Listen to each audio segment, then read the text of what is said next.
We already hit everything with 320 grit sandpaper. We're going to go ahead and finish it up with this 4-0 steel wool, and we'll be right back.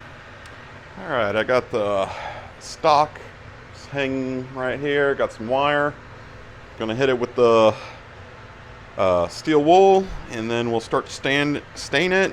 I have a box on the floor just to catch any drippings that might come off of it so it doesn't already stain my dirty garage floor, but you know, keep the wife happy. Be right back once we get it sanded down with the steel wool a little bit more, and then we'll take a look how she does. Okay, we spent about 5-10 minutes going back over it with the steel wool. We're gonna now use gunstock 231 that came with the kit to go over it. Gonna then let it set for 24 hours, and depending on how it looks, we might do one more coat. I'm just using some paper towels. Be back once it's fully coated. Alright, so I got the first coat done. One thing I did as soon as I started, I noticed that paper towel was starting to, pieces start falling off of it. So I switched over to a shop rag, and it worked perfect. I did, inside the trigger guard and stuff, I grabbed one of my kids' little cheap dollar paint brushes that came, I think, like 10 to a pack at the dollar store. I was able to get into the finer details just so I get in the trigger guard and some of the holes, make sure all the wood was evenly coated. And then after I was done, I went back over it from top to bottom and made sure there was no fingerprints or anything. I used about a quarter of the can on this first coat of what they gave us. I'm going to go back tomorrow and we'll see if it's dark enough. I might end up doing a second coat because I do like a darker color on my rifle stocks. So we will see. So give it 24 hours and we'll be back to check the progress. Alright, so it's been 24 hours. Everything looks pretty dry. I'm going to go over with the steel wool and we're going to see how dark it is. I do like mine a little darker. I think I might put one more coat on it.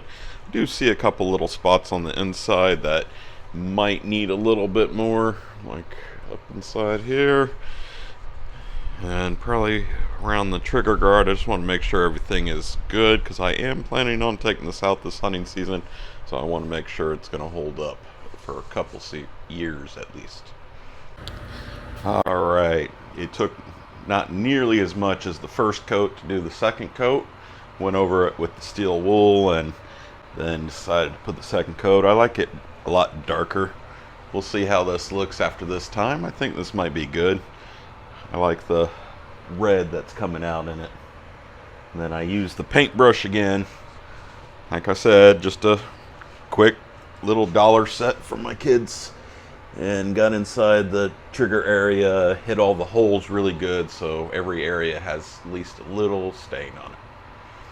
So we'll be back once this is dry in 24 hours.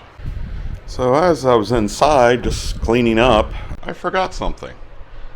I haven't stained the ramrod, so I'm gonna, this one I don't need to be as red. I'm just gonna put a real light coat on it and then call it a day with it.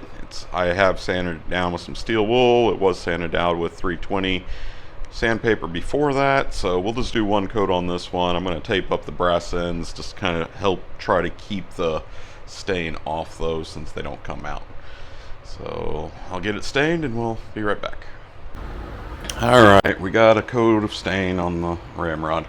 So I think one coat will be enough for this. It doesn't need to be as dark as the stock, and I'm not even sure if this is the one that I'll be using when I'm hunting. I'll probably get a collapsible one I can keep in my powder pouch that I use. So hopefully this will look good in 24 hours right after the stock's done. Take a look at it. So our second coat is now dry. It's been 24 hours. I've gone back with the steel wool, given it a nice pat down with it. Got everything. I like the color, how dark it is. I don't want to do a third coat because it might get too dark. So now we're going to go with the true oil and coat the whole gun stock with it. And we'll be back once we're done. Alright, as you can see, looks a lot shinier. Got a good coat going all the way down. Made sure I got it in all the grooves where the best I could with the trigger guard, just so we can get some oil in there so nothing starts rusting. So I'm going to give it another 24 hours, come back, and we'll see how it looks. So got some brass already in here that I need to polish up as well. I'm going to throw these pieces in too. Should be fine. Everything in the mix, and then let it sit in here for a couple hours, get all polished up, and once it's done we'll take it out and see how it looks. So we finished the final coat, got the oil on, everything. It's smooth, it looks really nice. It's almost like putting your hand over a piece of glass. Everything's really nice on it. I like the color. The 2 coats were definitely worth it. Made it nice deep red color. So I had the brass in the tumbler for about 12-14 hours. I was using walnut shell in there with some Brasso, this polishing compound, and it turned out great. So I'm really happy with it. They look really nice once we get this fully assembled. Of course, we can't forget about the ramrod. I got a single coat of stain on it and then put the oil on it. I just touched up the brass by hand a little bit, but this is going to get beat up pretty good, shoving rounds and balls into the barrel, so wasn't too concerned about polishing this to a mirror shine. But again, it turned out pretty well also.